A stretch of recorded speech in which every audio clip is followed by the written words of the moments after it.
શક્તિનો માંડવો છે સાહેબ. આવી મેઘલી રાત મળે અને જળપંખી જપી જાય, વનરા થોભી ગઈ હોય. એક દિવસ આવી મેઘલી અંધારી રાત મળે ને સાહેબ, એટલે ગુજરાતની માલપા એક જ એવું ગામ હતું કે રાત મળે એટલે આખું ગામ ધ્રુજે. આ આખી ગુજરાત એની માલપા એક જ ગામ એવું હતું કે રાત પડે એટલે આખું ગામ ધ્રુજે, કોઈ હોય ન હોકે. શું કામ? રાત પડે એટલે ગામની માલપા બાબરો ભૂત આવે, આકાશમાંથી ઉતરે. 18 હે ભૂતાવળનો ધણી. અને દરરોજ રાત પડે એટલે એક માણસનો ભોગ લે, પછી કોના ઘરેથી ભોગ લે એનું નક્કી ને એટલે આખું ગામ જાગે. ગુજરાતની મારી પાસે આજની રાજધાની સિદ્ધપુર પાટણ, આ એ ગામની વાત છે. આજ આદ્યા શક્તિનો માંડવો છે સાહેબ. પણ એક દી એ સિદ્ધપુર પાટણની માલપા કરણ વાઘેલાનું રાજ ને કરણ વાઘેલાના રજવાડાની માલપા હરપાલ દે મકવાણા આટો દેવા માટે ગયા. ક્ષત્રિય રાજા રાજપૂત બે, કરણ વાઘેલા અને હરપાલ દે મકવાણા બે માસીએ ભાઈ. પણ હરપાલ દે મકવાણાએ કરણ વાઘેલાના રજવાડાની માલપા પગ મેક્યો ને ગાદીની માથે બેઠેલા કરણ વાઘેલાને જોયા, જય માતાજી કરી અને બે ભાઈ બપોરે સોનાની ચાકડીઓ નાખીને 32 ભાતના ભોજન 33 ભાતના પકવાન સોનાના થાળની માલપા જમવા બેઠા. એટલે મોઢાની માલપા એક કોળિયો મેકે અને હરપાલ દે મકવાણા કરણ વાઘેલાની સામે જોવે. તો કે આપણે ભુવા ધૂણાવા છે, તમને જે મોજ આવે આપણે ગરબા ગાઈશું, રમાડશું, પણ 2 મિનિટ વાતના દોર માથે જાય. માતાજી આદ્ય શક્તિનો માંડવો છે સાહેબ. મોઢાની માલપા હરપાલ દે મકવાણો મોઢાની માલપા અનાજનો એક કોળિયો મેકે અને કરણ વાઘેલાની સામે જોવે. એટલે કરણ વાઘેલા એટલું કીધું, કેમ હરપાલ, આ ભોજનની માલપા તને કઈ કમી લાગે છે કે ના માય? તો એક એક કોળીએ મારી સામે હું કામ જોવે? અને તેથી સાહેબ ક્ષત્રિય રાજા રાજપૂત હરપાલ દે મકવાણાએ કરણ વાઘેલાના ઢીચણ માથે હાથ મૂકીને એટલું કીધું, ભાઈ આપણે બે માના ઝીણા ભાઈ તો નથી, પણ તું મારો માસિયાઈ ભાઈ છે. પણ હે બાપ, આવી ગેલુડી ગુજરાત અને સિદ્ધપુર પાટણ જેવું તને રજવાડું મળ્યું છે. આ તારું શરીર, તારો દેહ કાયમ માટે હુકાતો કેમ જાય છે? અને સાહેબ આમાં ઘણા દરબારો બેઠા છે. ભલે અત્યારે દરબારી રાજ નથી, પણ કદાચ આ મુસેદા દરબાર દેતો હોય, ખોખારો ખાતો હોય, કોનાથી ઉજળો હોય ખબર છે? આ ગામની રૈયતથી ઉજળો હોય. ગમે એવો મોર હોય તો પીછાથી દરબાર રળિયામણો લાગે.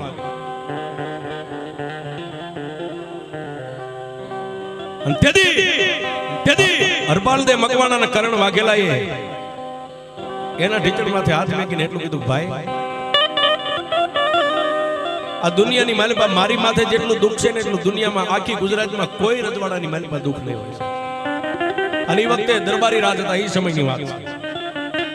અને તેથી હરપાલ દે મકવાણા જમતા ઉભા થઈ, અનદેવીને 3 તાજમ ભરી જમતા ઉભા થઈ અને બાવડું પકડીને કરણ વાઘેલાને પોતાના રાજવરણાની માલપા લઈ જઈને ખંભે હાથ મેકીને એટલું કીધું, ભાઈ આ હરપાલ દેના ખોડિયાની માલપા સેલો સુવાસ છે ને, મારાથી બનશે હું તને મદદ કરીશ, પણ તારે દુઃખ શું છે એ તો કે. અને તેથી કરણ વાઘેલાએ હરપાલ દે મકવાણાને એટલું કીધું, હરપાલ રાજ પડે ને બાપ, મારા ગામની રૈયત કોઈ આંખો બંધ કરીને હોતી નથી, આનાથી મોટું દુઃખ કોને? અને સાહેબ આમાં દરબારો બેઠા છે, કોઈ દુઃખ ન લગાડતા.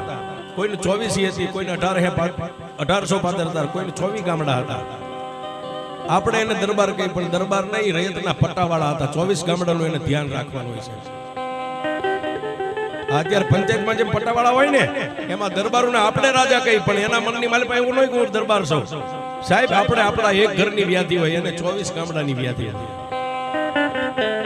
મારા ગામમાં કોઈ દુખી, મારા રજવાડામાં કોઈ સુખી. હરપાલ રાત પડે એટલે મારા ગામની માલપા, આખા સિદ્ધપુરની માલપા કોઈ હોતું નથી. એનું કારણ એક જ છે કે રાત પડે એટલે બાબરો ભૂત આવી અને કોઈ પણ એક માણસનો ભોગ લઈને વિયો જાય છે. જો આ મારા દુઃખનો કોઈ નિવાડો લાવે ને તો મારું દેહ હુકાતો બંધ થઈ જાય, મારી રૈયત છે ને ધરાઈને 2 આંખો બંધ કરીને હોઈ શકે.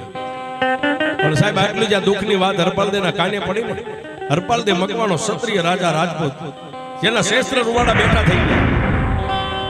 અને તેથી કરણ વાઘેલાને હરપાલ દે મકવાણા એટલું કીધું કે કરણ મને 2 દિવસની મુદત દેવા, આ દુઃખને મટાડવું છે ને. કે હા સાહેબ. રાત પડી, આખી રાત હરપાલ દે મકવાણા હોતાને આ ગામની મારી પાસે કેવી ઘટના બને છે, શું થાય છે.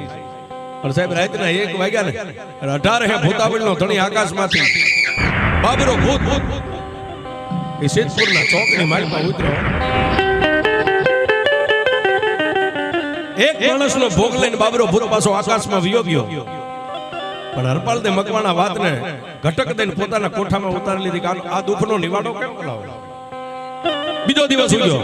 કરણ વાઘેલાના રજવાડાની મારી પાસે જઈને એટલું કીધું કે હે ગુજરાતના ધણી, હે બાપ, હું માંગુ ઈ મને આપીશ. કે બોલ બાપ. આજ રાત પડે એટલે તારી ઘોડાહાણની મારી પાસે ઘેટા બાંધ્યા છે ને, અને પહેલાના દરબારો ઘોડાહાણની મારી પાસે કિંમતી અસલો હોય ઘોડા, એને કોઈની નજર ન લાગે એટલે ઘોડાહાણની આગળ ઘેટા બાંધવાના છે. અને તેથી કરણ વાઘેલા એટલું કીધું હરપાલ દે, હરપાલ તારે ઠીક પડે એટલા લઈ જાય, નહીં એક જ ઘેટો જોઈએ. પણ ટૂંકમાં વાત લઈ સંધ્યાટાણું થયું અને કરણ વાઘેલાનું બાવડું પકડીને હરપાલ દે ઘોડાહાણમાં લઈ ગયા. તેથી કરણ વાઘેલાએ એટલું કીધું હરપાલ આની મારી પાસે જેટલા ઘેટા બાંધ્યા એમાંથી તને ઠીક પડે એને લઈ જાય. એક ઘેટાનો કાન પકડી બગલની મારી પાસે ઘેટાને દબાવી, માથે કાળી કામળી ઓઢી અને ગામની કોઈ રયત ન ભાળે એમ સિદ્ધપુર પાટણના શમશાનની માલિપા લઈ જઈ કેડે લટકતી તલવાર મિયાનમાંથી બહાર કાઢી ઘેટાનો વધ કર્યો. એક હરખા 4 ભાગ ઉગમણી દિશાએ આમ કરીને આમ ભાગને ઉડાડ્યો. આ તો સિદ્ધપુર પાટણનું શમશાન છે, ગુજરાતનું શમશાન. કોઈ ભૂખ્યા દુખી આત્મા એ ભટકતા હોય તો જમી લેજો. એક ગામ કરીને ઉગમણી દિશાએ કર્યો, આથમણો હોતરાજો દક્ષિણા તો 4 દિશાએ ઘા કર્યો. અને હરપાલ દે મકવાણા ઉભા છે ત્યાં સાહેબ આકાશમાંથી એક હાથ આવ્યો. હાથની માલમાં લાલ ચોડી પહેરેલી, ખાલી હાથ, અને આકાશમાંથી કેબી અવાજ થયો, હરપાલ. હરપાલ ક્યારનો ટન તાળી પાડીને એમ કહે છે કે કોઈ ભૂખ્યા આત્મા હોય, ભટકતા આત્મા હોય તો જમી લેજો, લાઈવ મને ભૂખ લાગી છે. અને તેથી હરપાલ દે મકવાણો ક્ષત્રિય રાજા રાજપૂત 2 હાથ જોડીને એટલું કીધું હતું એટલું મેં વેચી દીધું, હવે મારી પાસે કાંઈ નથી. સાહેબ વાતની હવે મજા વાત ઉપર ધ્યાન આપજો. અને તેથી આકાશમાંથી ફરીવાર કેબી અવાજ થયો, હરપાલ મૂંગા પહુને કાપીને તો દુનિયા બધાને ભોગ ચડાવે. આ ઘેટાને કાપીને તે ભોગ ચડાવ્યો ને, એ મૂંગું પહુ છે, બોલી ન શકે. પણ એ રાજપૂત, હે ક્ષત્રિય, આ તારી કંકુ જેવી કાયા રહી તને કાંઈ કામ નહીં આવે, એમાંથી એકાદો ટુકડો કાપીને મને દે, મને ભૂખ લાગી છે. પણ સાહેબ હરપાલ દે મકવાણા ઓળખી ગયા કે આ કોઈ અલૌકિક માયા છે. હાથની માલિપા તલવાર લઈ અને જમણા પગને લાંબો કરીને જમણા પગની આમ પિંડી કાપી અને હાથની માલિપા મેકી જમણો હાથ વિયો ગયો તો ડાબો હાથ આવ્યો. લાવ હરપાલ, હજી આટલે મને સંતોષ નો સાહેબ, આપ મને ભૂખ લાગી છે. અને સાહેબ ડાબા પગની જ્યાં પિંડી કાપવા ગયા ને ત્યાં તો 20 ભુજા, ડાલો મથો સી અને આકાશમાંથી મારી આદિયા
અને સાહેબ 20